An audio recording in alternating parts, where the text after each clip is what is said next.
My name is Alyssa. I've gone to Living Water Church since I was born, and when I accepted Christ into my life, I had a childlike faith. When high school began, I didn't want to be different than my peers. I allowed myself to become a mediocre Christian, and I refused to listen to any big plans God had for my life.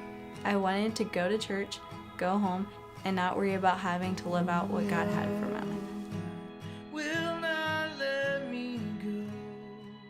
I didn't let God take control of my life and fear that His plans weren't going to match up with mine, and that I would actually have to be held accountable for something other than myself.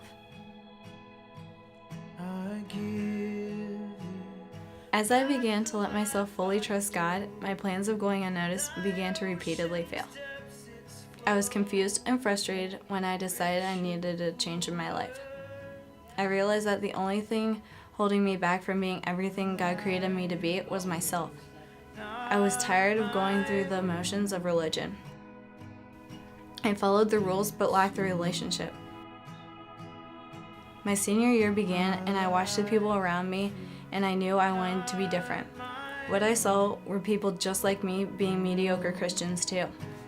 As God opened my eyes, I began to see that His plans were greater than I could ever imagine. They were so big, I can only begin to imagine what they might be. I recognized that there is more to be had in life, and that sometimes you have to do things you don't initially want to do in order to find God's plan. I fully believe that the only way to not have regrets in life is by following God.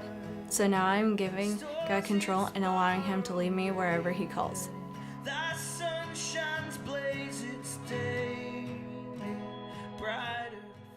By getting baptized, I want to show that I am getting rid of my facade and no longer holding back from what God has planned in my life.